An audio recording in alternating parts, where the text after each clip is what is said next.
are back on the Chosen Life podcast.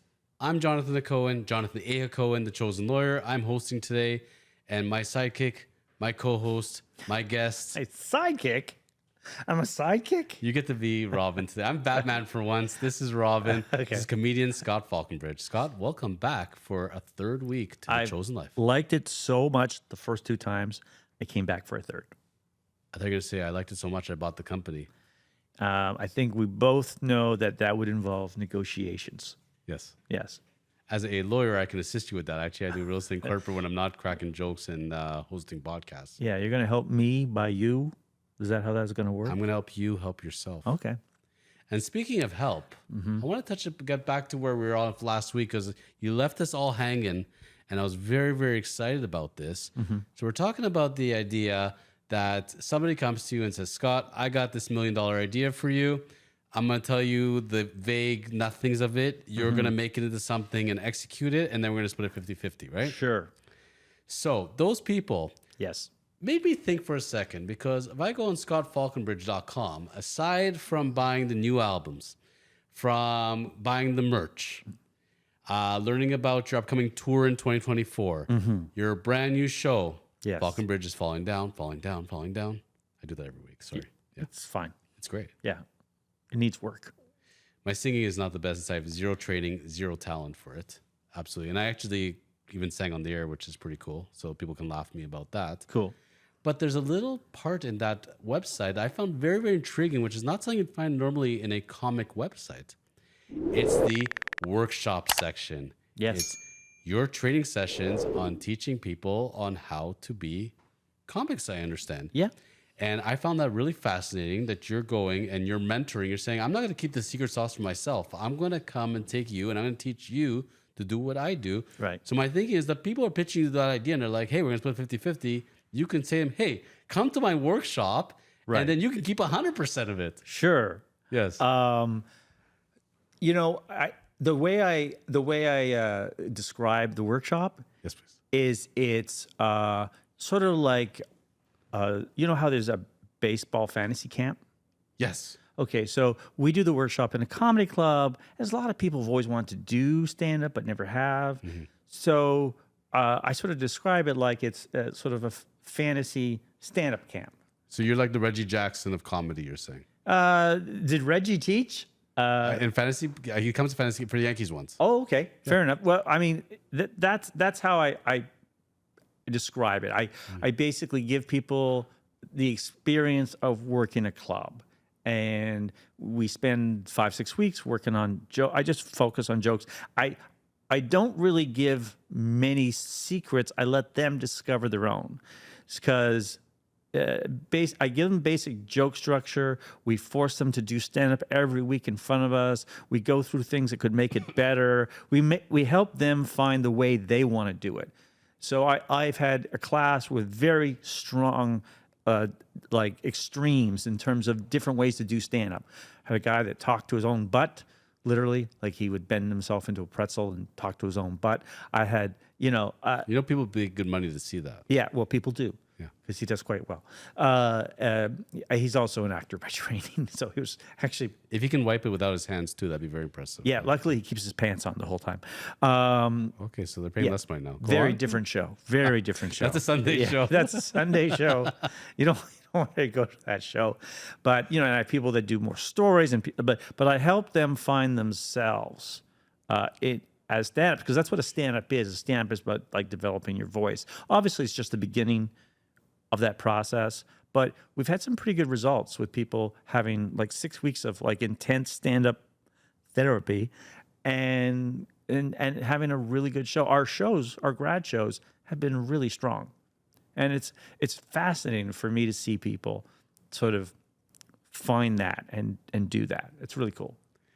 I gotta tell you now, as somebody who is a Jubu, A Jubu? I'm a Jubu, yes. Okay. So I talked about in the previous week my book coming up, the Bible 3.0, where we're teaching the chosen commandments. Right. And I am a Jubu, so I'm a Jewish Buddhist. Okay. Grew up Jewish, saw a sign one day to a Buddhist temple, said, that's a sign. And I went. Right. And I've always been interested in it. And I enjoyed reading the teachings of Buddha. So, from my background wise, when I hear you talking like this, I'm like, man, this guy's the Buddha of comedy, because you're like, I'm like, teach me the secrets. How do I be a comedian? You can teach yourself. The lessons are within you if you can see them. Like you are the complete Buddha of comedy. Yeah, I could call. Yeah, someone jokingly referred to me as the Yoda of comedy, which I guess is the same kind of. Yoda and Buddha are in the same. Yeah, they don't have any turf wars there. They get along. Not like the comics and clowns, But I mean, honestly, it's just the only way I would know how to do it.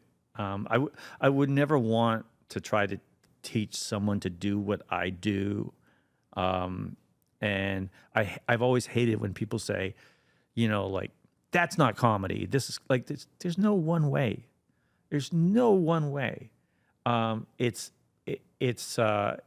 doesn't work like that. In fact, if it did, comedy would die because it would go nowhere.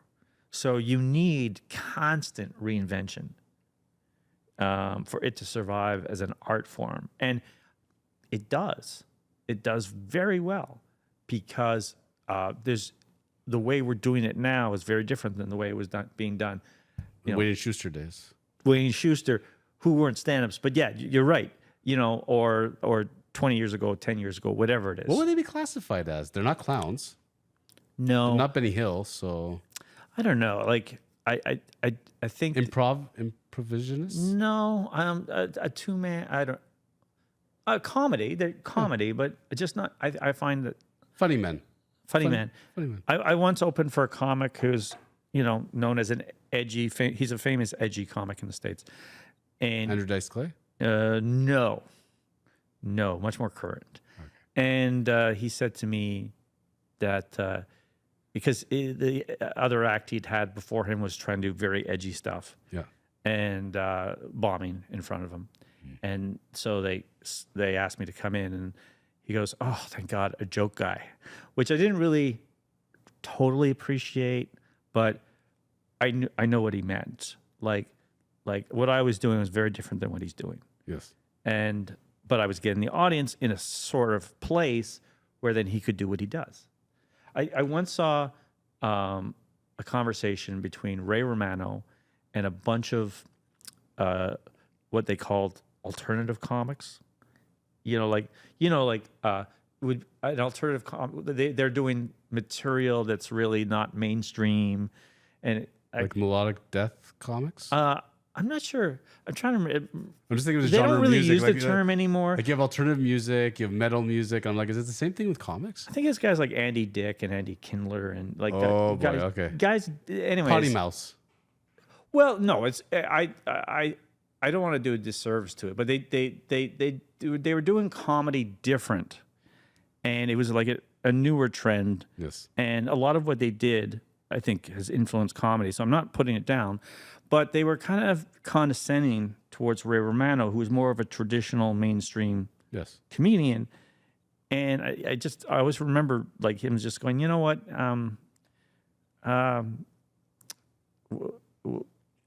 what are you guys doing? And then we're like, it's like alternative comedy. It's like, alternative to what? To comedy. What do I do? Comedy. And then he goes, you couldn't do what you do without me. He's right. You define yourself by being different. It always just kind of stuck with me. And it was his way of, I think, saying there's a place for everybody. And I just kind of believe that. Everybody loves him for a reason. I mean, really, at the end of the day, anything we need to learn, we can learn from Ray Romano. I mean, there's well, everyone loves Raymond. There's a lot you can.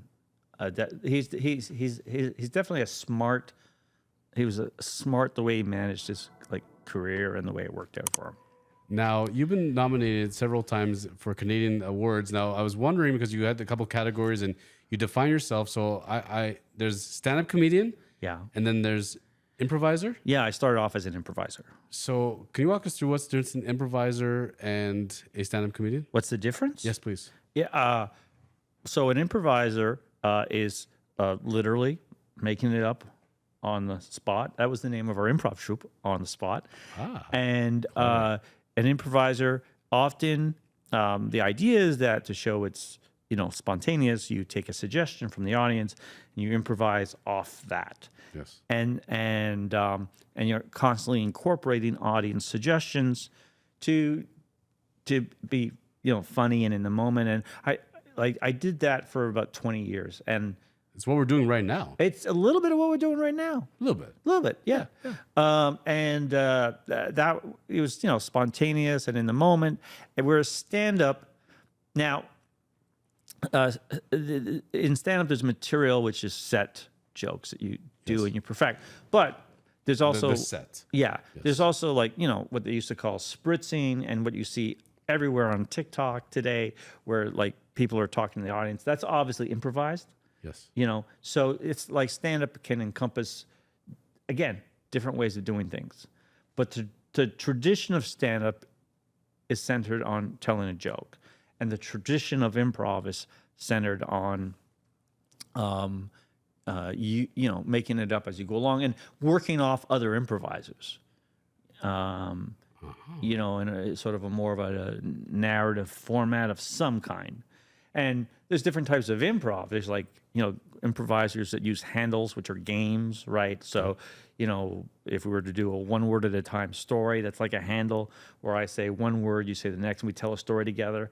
That's a specific handle, or we do everything in rhyme. Those are handles. That's like game improv. And then there's more sort of Harold-driven narrative improv, where you're telling just doing characters and creating a story. And people have done full plays and whatnot, improvised with a handful of suggestions. Where have you're a fountain of information when it comes to all this. It's amazing because for all the years I love comedy and I've watched so many programs, I didn't know any of this information. You got to write a book on this stuff. I'm telling you, this is actually gold. I would love to learn what are the differences, how I go about it. It's getting me very inspired right now, because now I'm thinking in my head, wow, I like improv. That's actually what I do. And that's pretty cool, because I don't have to memorize a script and I can just freewheel it and have good. But it's the same thing like a rapper, when they do freestyle it. But it takes a lot of talent to be able to think of that stuff on the spot, obviously. Sure. Yeah. And when you teach improv, there's building blocks in improv. Obviously, you want to be able to think freely. But there's also things like what they call listening and yielding, because the idea is you're building whatever you're doing it together. So you're listening and answering with another improviser, and they throw out something, and you always accept their suggestion and you build off of it. And so it's a different set of skills. Improv is very social. Stand up, it can be social, but it can also be very antisocial. Yes. So it's they're just different art forms. Nowadays there are people that do both, and it's it was a good way to make a living for sure. So coming back to the workshops part of it, because my brain doesn't stop, right? So I already come up with these ideas. I've had an idea now what I want to do for a sketch on your sketch show, and then I want to create a book series. There's a lot of things going on in my mind. I'm gonna ask you what I think may be a very stupid or silly question, but maybe not. So I help manage a law firm. We have real estate corporate lawyers, and I always tell them as a young lawyer, I like mentoring them, and I tell them it's not about closing deals, which obviously you have to know how to do. It's not about having knowledge, which you need to acquire. Certainly, it's about building relationships. And the one aspect they don't teach you in law school, they don't teach you business school or medical school, etc., is how to relate to people. And I'm thinking, if I want to teach them how to relate to people and how to be able to talk to people, I don't want to send them to a law workshop. I don't want to send them to a legal workshop. I want to send them to your workshop. I'm thinking, I'm going to send them there and they'd be completely out of their zone. And they're saying, what the heck are you doing? You're gone crazy again, because I don't intend to be a comedian or improv or what a being. And I'm like, no, I want to teach you how to think on the spot, how to be able to perform and execute on stage. And you know what? I think anybody of any kind of sense, if you want to learn how to do public speaking, or you have a Bay Street firm, financial planners and analysts, etc., I think they would all benefit doing workshops with you. So it's good for developing spontaneous thinking. It's good for developing team building skills, because of the extent to which you have to listen to each other, and you have to you build a scene together, right? It's also just good for developing a camaraderie amongst the people that are working together. And I've taught improv workshops for companies. Oh, you have? Oh Okay. yeah, Oh. yeah. Like I See, again, I come with these great ideas. It's been done. it's all been done. It's all been done. It's all been done. Yeah. But I've taught improv before. I'm doing stand-up workshops now. Yes. But when I lived in Montreal, I did improv workshops for kids. I would occasionally be involved in teaching workshops for companies, and it's great team building. It's great, and also it's just a lot more fun than a lot of the things they do at those conferences. Interesting, because I'm thinking generally, like if you take your team away for if you're working in a business or in a company, and you want to go away into a cabin, or you want to do kind of some a team weekend building thing for and exercises. This would be a lot of fun. Actually, it's something a lot different, and I would heavily tell companies, contact scottfaulconbridge.com, because I think they would really enjoy what you're offering here, and that's pretty neat because I don't see stuff like that out there. It may be done, but you're very again. You're the Yoda Buddha of comedy. Yoda Buddha. You're the Yoda Buddha. The Yoda. I should use that on my website. It's done. There you go. It's yours. All right. I'm giving up my rights to it. It's yours. Nice. Yeah, just don't take Bible 3.0 or Jubu. I don't think I'd pull off Jubu. It Takes a lot to be a Jubu. Trust me. takes a lot. First of all, you need the history, right? But yeah, no, that's a fairly good title. We're trying. You're trying. Certainly. Now, as we're summing up today's episode, we have come through a lot of breakthroughs today. Got to learn a lot about you. Again, Faulconbridge is falling down. But you got to Bell 5, but it's going to be on YouTube as well. So Yeah, on Faulconbridge is falling down at FFD 2023 on YouTube. keep an eye on it, folks. That's numero uno. We have the website, scottfaulconbridge.com, where they can buy the merch, buy your albums, find out about the tour schedule 2024. Do you enjoy? Some people I've heard either love it or hate it. When you're ready for a tour, you pack up like the 10 suitcases, you have the entourage, the limos. Like how do you find tour life? Do you enjoy it, not enjoy it? So once I'm out there, it's fine. I'd say the half hour before I leave the house is the worst half hour of my life. And then I don't like leaving the house. But once I'm out there, I love it. I've been, I guess the longest I've been on tour is about a month. That was tough because my kids were young at the time, but yeah, I do enjoy it, but I do kind of get homesick before I leave. Yes. And then I'm fine, and I do love it. I don't. The one thing I never got in terms of spending time away is those people on alone. You know that survival series that they live in the woods? On like Survivor? Yeah, it's like Survivor, but it's real. Except there's like It's 300 real. people there with cameras and all that. The real ones. No, they only video themselves. They're out in the Arctic. Yeah.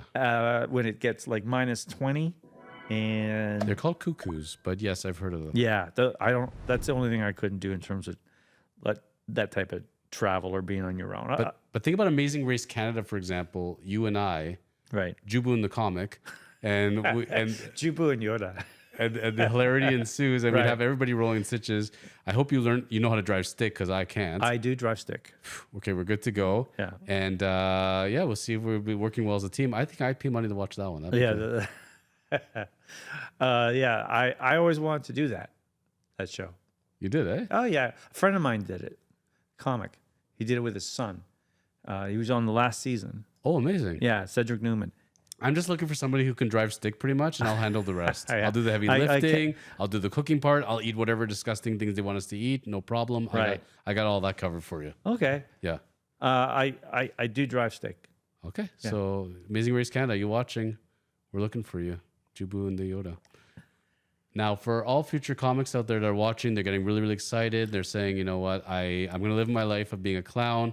Maybe I want to do improv. Maybe I want to do comedy. Don't be a clown. Don't be a clown. So we're going to leave the clown out. No clowns. Yeah. Yes. So we're interested in comedians. We like to make people laugh. We stand in the playground. We make people laugh. We make our teachers laugh, our parents laugh. Sure. Somebody is now sitting there and like, I'm graduating high school, thinking about going to university, but I'm not really interested in anything. I really like comedy. I think this is in my blood. I think I want to write this stuff. I have those sorts of material. Where would you meet somebody that's sitting with you at the pub? They watched you on a Sunday night. They had some fun. What role would you lead them down as far as next steps? Take my class. It's that simple. ScottFaulconbridge.com/workshop.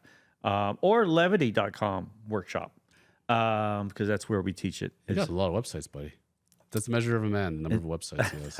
I will leave behind many websites when I'm done. We need so many URLs.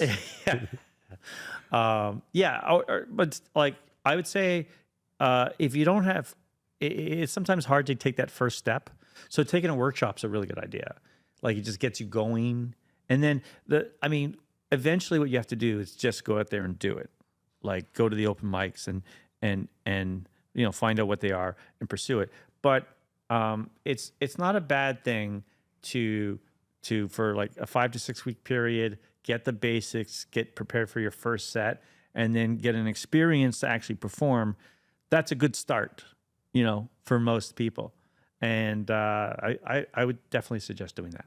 Love it. Well, that's some great advice. Couple of rapid fires, just because I have some names that are sitting in my head, and I know people are going to yell at me and shoot me if I do not say these. So, because you've been out on the road, you've worked with a lot of people, you've experienced life of entertainment. Curious, these names, you've worked with them, not worked with them. Any thoughts you can give us? If I can name you like 3-4 names off the top of my head. I'll do my best. Okay. Did you ever work with Andrew Dice Clay? I did not. It's kind of before my time.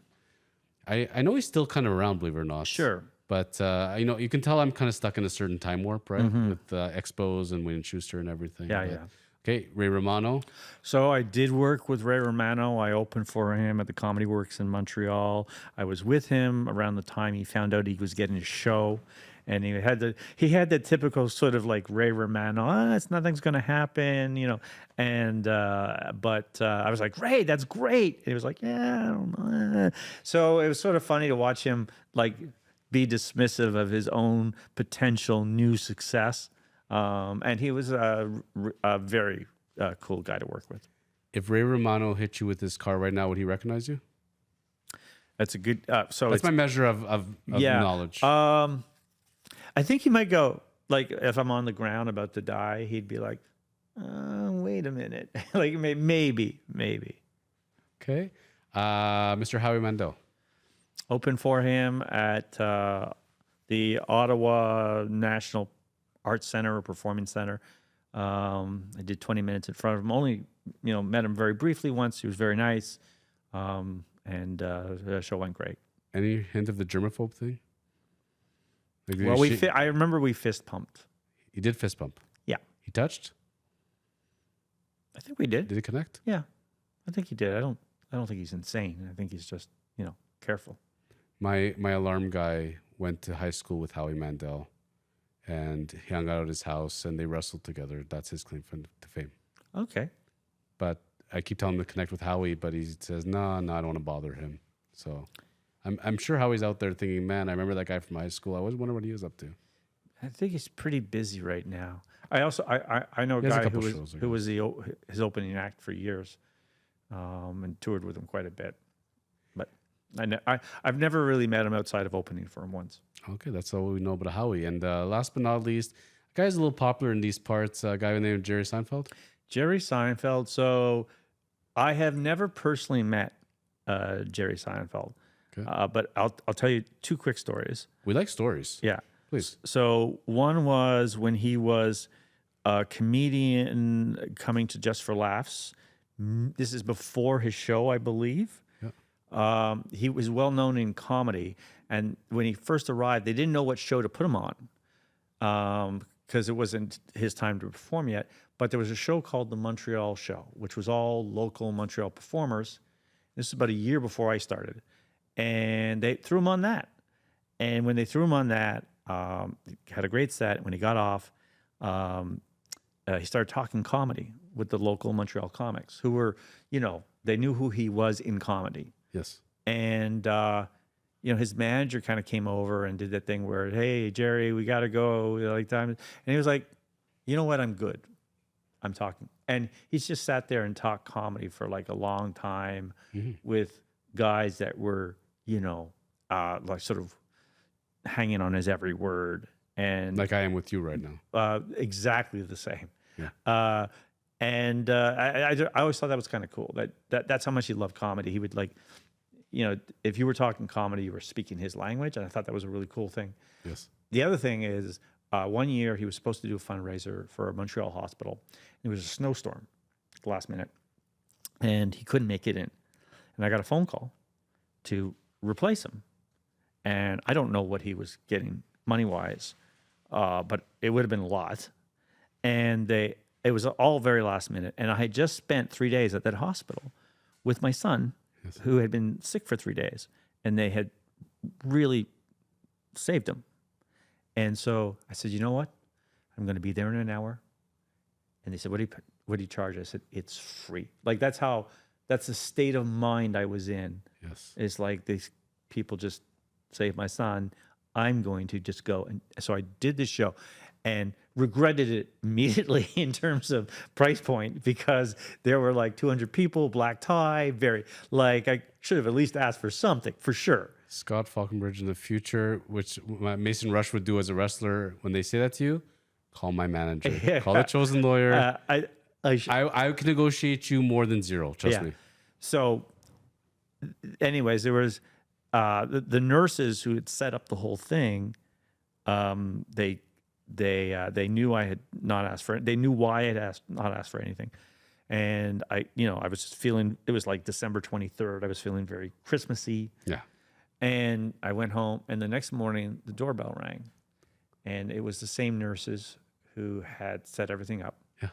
And they had about, kid you not, they had about $8,000 of toys for my kids on December 24th, all wrapped. And they gave me that for doing the gig. How old were your kids at the time? So when I say kids, I'm used to saying kids. It was actually only my son. Yes. But at that time, he would have been 3 or 4. Or 2 or 3. If they showed up at my door at that age for my son with those amount of toys, I'd be saying, crap, I'm screwed now, because every other Christmas is going to expect $8,000 for the toys. That did run through my mind, and I probably did have kind of a bit of remorse in the following Christmas years. But I don't know. It's a nice story. I gave you a nice story. It's a nice story. What was his jaw must have dropped. Did he even at that age could he even appreciate that amount? So I don't think he would have appreciated. I mean, it was Christmas. He got a lot of stuff. Yeah. He was very happy. Yeah. Whereas, my son at about 9, 10 years old, if you showed up at his door with $8,000 worth of toys, the next day they'd all be on Craigslist or Kijiji pretty much. That's my boy. So like he would sell it? Oh, yeah. Oh, yeah? In a second. You know what? Now my son would. That's like he's older now. Yeah, he's very money savvy. I remember when he was 3, 4, I took him to Toys R Us. He was such a sweet boy. We went to the movies, and I said, I'd take you to Toys R Us. Pick anything you want, Jeremiah. It's your choice. No, I'm good. I just want to be with you. Don't worry about it. Right. That's the last time I ever heard those words. Yeah. But I really savored that one moment. Yeah. Well, see, that's it, right? You crystallize the parenting experience with these moments that happen where there's like the height of pure joy, right? Absolutely. And for me, that was one of them. That's wonderful. Well, listen, you've lived your chosen life. Mm-hmm. The world of immunization is lesser for it, but the world of comedy thanks you for it. So one door closes, one opens. It's amazing the path you took, and you're here today, and you're spreading joy in the world, and you're helping people and educating them, and also making them laugh, which is not an easy thing. So we thank you for that. Scott Faulconbridge, it's been an absolute pleasure having you on The Chosen Life. Hope to have you back real soon. Until obviously when it hits, when Faulconbridge falling down, takes off as Everybody Loves Raymond. And then when you hit me with your car one day, you may remember me, you may not. I will definitely remember you. I appreciate that. Yeah. See y'all back real soon. Thank you again.